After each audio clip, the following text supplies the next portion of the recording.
What is anxiety? It's not synonymous with stress.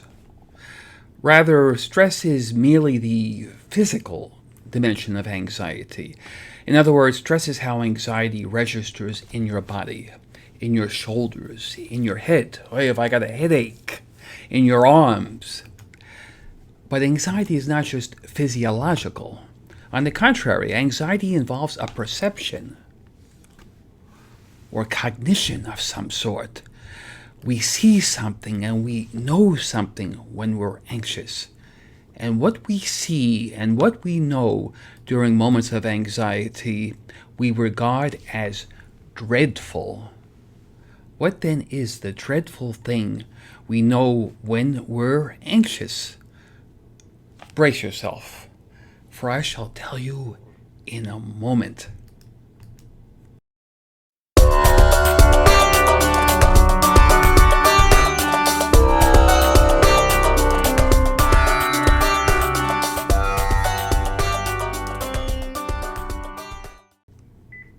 Hi, I'm Dr. Mark Dilloff, and I offer philosophical counseling.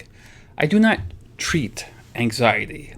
Rather, I see anxiety and other maladies as a doorway into life's deeper questions. A wise man, actually, was Søren Kierkegaard. He once wrote that the soul is educated through anxiety. Ultimately, anxiety can be a road to inner peace, wisdom, and self-realization. Now that's the good news.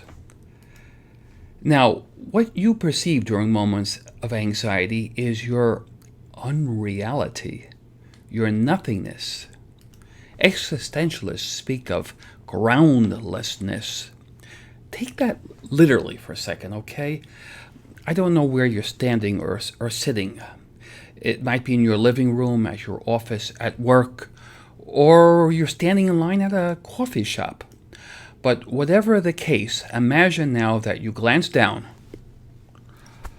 and instead of seeing the floor, you see that you're standing over nothing. Yes, you're standing over an abyss, one that's infinitely deep. So, how do you feel at this moment? You probably have a terribly sickening feeling of vertigo. Maybe the room is spinning. That vertigo is what we experience when we discover that we have no ground to stand on. And that is the moment of anxiety. What then does it mean to have a ground? And what does it mean that what we take to be our ground turns out to not be a firm foundation? A clue to these questions might be found in yet another question. What is it that you do that gives your life meaning, purpose, or direction? Isn't that really what you might consider your ground? Oh, for example, let's say that you subscribe to a certain political belief, or a certain religious belief, or a scientific or secular belief. It could even be another person that gives your life meaning, such as a movie star, or a political leader, or someone to whom you're married. You live your life around this person or belief. He or she or it becomes your center and provides you with orientation. And so you ask, for example, what would Elvis do, or what would Elvis eat? Well, something happens. Perhaps you outgrow your belief system. When I was a child, I spoke as a child, I thought as a child, I understood as a child, and so on. Or you find it riddled with insuperable contradictions.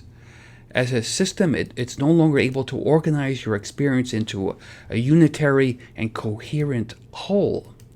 Or after being married, you find that the person you loved, or at least you thought you loved, has never really reciprocated. It's been a charade. Or you discover that the person to whom you devoted your life has clay feet. Yes, the emperor has no clothes. In all cases, you suffer disillusionment. But actually feels like the ground has dropped from under you. In one sense, it's very good to no longer live in illusion. The problem, though, is that now you no longer have a ground, or another way of conceiving it, you no longer have a center. Actually, the truth is that you never really had a ground. It's just that at certain dreadful moments, you come to look down and then realize it. Yipes! And when you do, you go plunging into the abyss. Without a ground, a person feels unreal. Why is this so? That's a difficult question, one that we may explore subsequently or on another philosophy and psychology video. Finally, as I've mentioned, I offer philosophical counseling and also seminars. I can come to your city or town. So if you would like to contact me, you'll find a link here to my website. I look forward to hearing from you.